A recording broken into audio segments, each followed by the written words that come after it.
Welcome to the July 2026 stock market meetup group. You guys know we meet the first Tuesday of every month, 7 p.m. Virtual meetings for now. Open to current market topics, of course.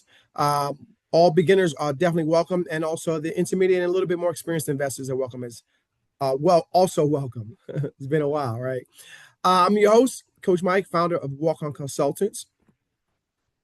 I cater to beginner investors, people who are trying to learn but don't know who they can believe. There's so much misinformation out there. So I try my best to separate the facts from the fiction, get people off the bench, get them in the game, teach them how to, teach them what investing is all about. But also they've got a little bit more experienced investors who still don't fully understand what they're doing in the market. And I really try to help break things down for those people. So basically, if you're a do-it-yourself investor, you've come to the right place. I always begin with a quote from Benjamin Franklin that an investment in knowledge pays the best interest. I hope you're all here to learn because I'm here to teach. First things first, this is not investment advice. I want to get that out the way. True investment advice takes into account a lot of different factors about you. And since I'm talking to a general audience, this cannot be considered investment advice. A couple of things that are definitely happening in the investment world is that there's an intersection between risk and reward. And it's up to you to kind of decide how much risk you want to take, how much reward you want to get. It's a personal decision. And then no guarantees in life, but the one guarantee is that if you don't take any risk, you won't get any reward. You see in the lower left here, low risk, low return. That's true for everything in life, career, job, relationship, certainly in investing. Typically, the bigger the risk, the bigger the return, but also maybe the bigger the loss. But if you don't take any risks, you're not going to get any return. Funny thing is that when I talk to new investors, they want to start at the most difficult end of things, right? They're asking me about crypto, about stocks, about options, and like they don't even have a savings account. So if you're one of those people, get yourself a savings account first. Yeah, maybe a CD, a money market account. Work your way up. You shouldn't be starting out with stocks and options and crypto. Like, please, as they say, you got to crawl before you walk. You got to walk before you run. So I'm just trying to help people do things the right way. Now, of course, you can do whatever you want to do, but I'm just saying you start at the beginning. All right. Last disclaimer is that sometimes you'll see me add in a little third-party information from third-party sites. All of the information is not my information. I do include links from third-party sites. All right. Time to get on with the show. The halftime report. Just like a game, right? At halftime. It's not time to rest, right? It's time to review and see what we did right, what we did wrong. What can we adjust? What can we fix? Who's scoring all the points on the other team? Who do we need to stop, right? And who on our team is hot? Let's give them the ball some more, right? So as you can see, I got the players on my team are the S&P 500, the Dow, the NASDAQ, crypto, and REITs. I have a little bit of all of those players on my team, right? So what we're going to do is see how I did versus the market, right? Did my portfolio beat the S&P 500? That's really what it comes down to. If you have a job in a 401k and it's in some mutual fund, is like Vanguard or Fidelity, it's more than likely being managed by a professional portfolio manager. And what he's measured against is how did he do against the S&P 500? So I'm going to measure myself against the same standard. The S&P 500 is the benchmark that all professional investors measure themselves against, right? Give you an idea of the last 40 years, the S&P 500 has averaged about 11% per year. You can see in 2000, 2001, 2002, 3 bad years in a row, but that's rare, right? There are down years, there are up years. There are more up years than there are down years, but overall, you take the good with the bad, you got an average of about 11% per year. Not bad, not bad at all. So I have an account with Schwab. If you can take a look at the highlighted section where it's in light blue says portfolio performance. This is one thing I really like about Schwab. And I don't know about Fidelity, but I got to imagine they have the same thing in Fidelity, right? You put in the date. I put in January 1st until June 30th. That's the first 6 months of the year. That's halftime. And then you pick which account. I've got 2 accounts, so I'm going to show you both accounts individually. But this is how you get to the portfolio performance to see how you did versus the market. All right. So first up is my IRA account. And if you can see the fine print at the top, you had a cumulative return of 5.05% from January 1st to June 30th. Right now, If you look at the bottom, the S&P was 10.2. I was half. So I did not beat the S&P or the NASDAQ or the Dow, right? It's not, yeah, I'm in fourth or fifth place, right, when it comes to measuring me versus the indexes, right? Is that good? No, that's not good. I mean, if you're looking at for the year, like, you know, if you play this out for the year, if we're going to average 11% for the year, and I've done 5% in half a year, I guess that's okay. But look at the indexes are kicking my butt. So no, not good. Not good at all, right? But wait, there's more. I can't come on here recording stuff and you know, be losing all the time, right? I said I had 2 accounts, right? So let's take a look at the other account that I have. Same thing. Plug in the dates, January 1st to June 30th. Pick the account, portfolio performance. How did I do? Aha. My investing account, 41.48% in 6 months. That's a damn good return. I only got to pat myself on the back a little bit for that one, right? So in this account, I'm a lot more aggressive, different stocks, different portfolio. And you can see I not only beat the S&P, but like quadruple the S&P. Like I really, really kicked ass this first half of 2026. So you want to know, well, how did I do it, right? What's in my account, right? Let's take a look. Let's get into the details, right?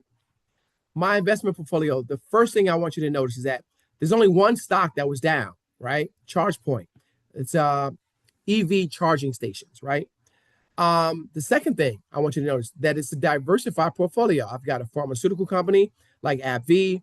You see Amazon, which is an online retailer. You guys already know that, right? Kava, which is like a sort of a Chipotle style restaurant, fast casual, right? I got DaVita, another healthcare industry company for diabetes, and on and on. I maybe have a little bit too much energy. I got Plug Power and NextEra Energy, but I got one safe stock. I got Procter & Gamble.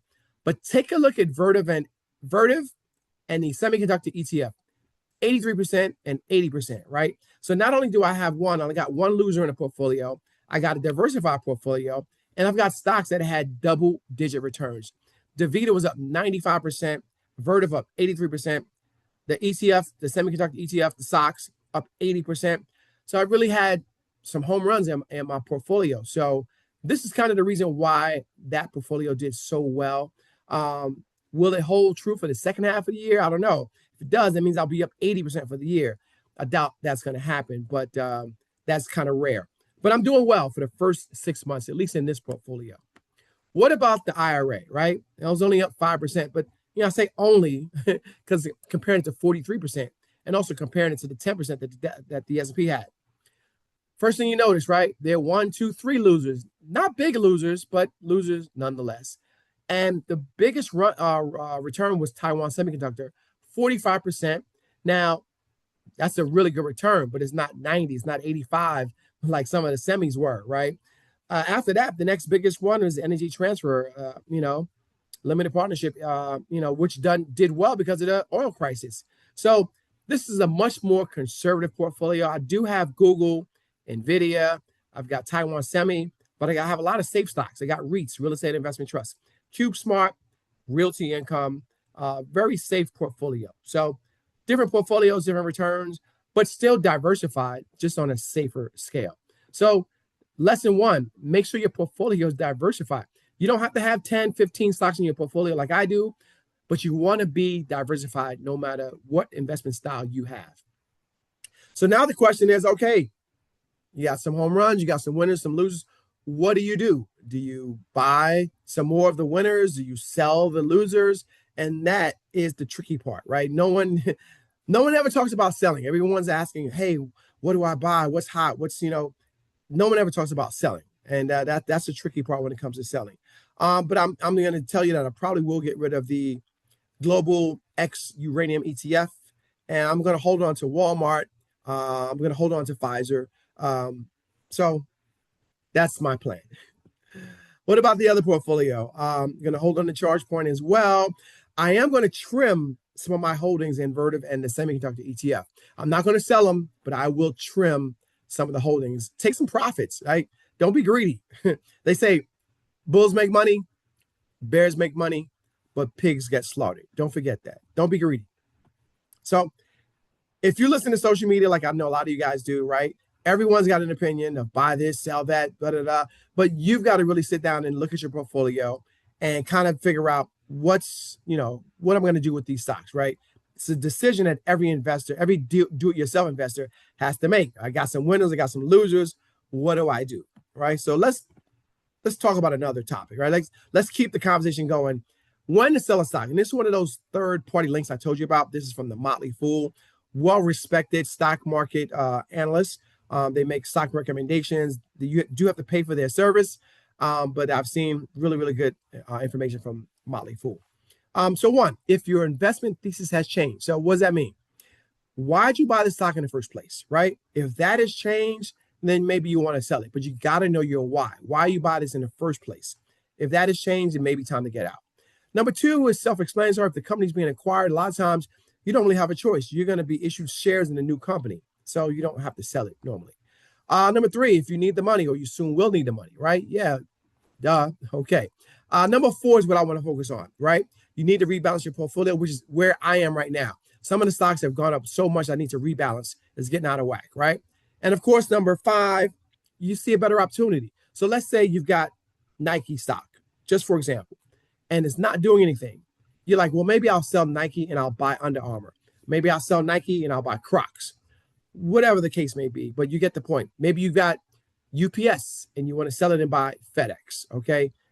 So that's where you're like, hey, this stock's not doing anything. I want to be in this industry, but this stock's not doing anything.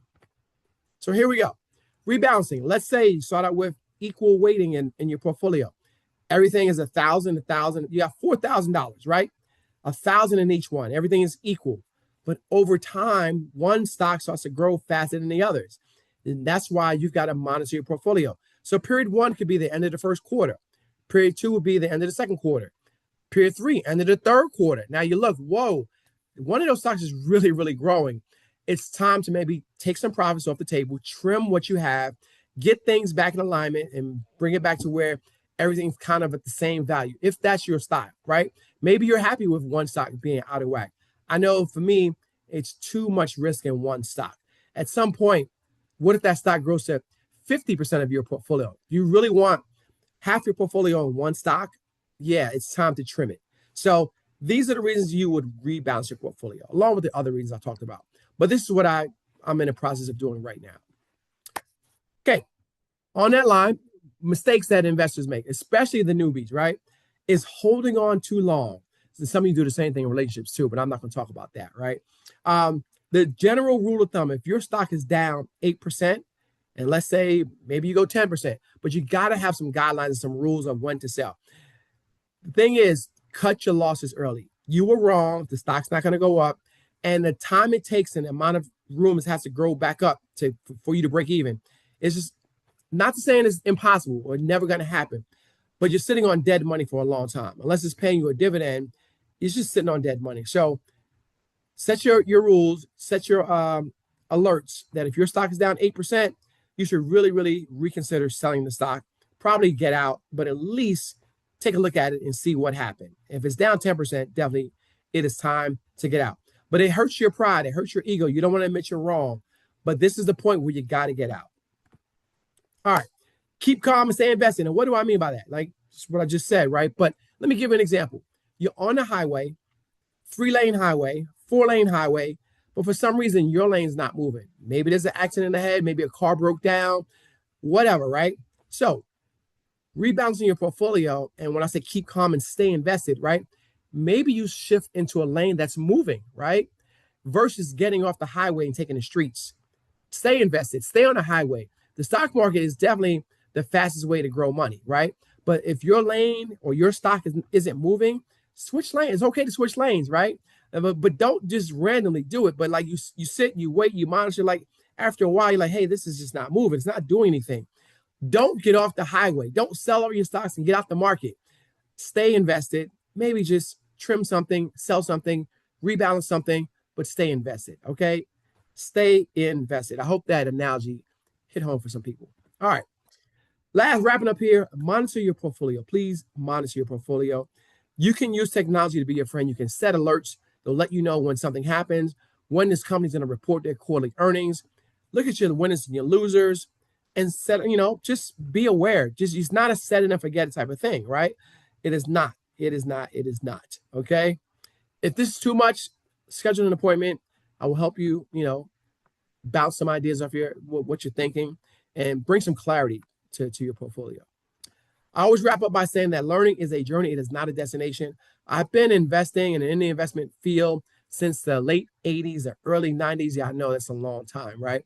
But I'm still learning things. Like back then, there was no such thing as crypto. Okay. So you got to learn, you got to evolve. You can't just be a dinosaur because, you'll be extinct. So don't think you're going to just watch a couple videos and know it all, right? It's an ongoing process. That's all I have to say. Thank you for listening. I'm your founder and host, Coach Mike, founder of Walk On Consultants. Please let me know your comments in the comment section, and I will promise to make another video sooner so I'm not stumbling as much. I'm kind of rusty. Thank you for listening.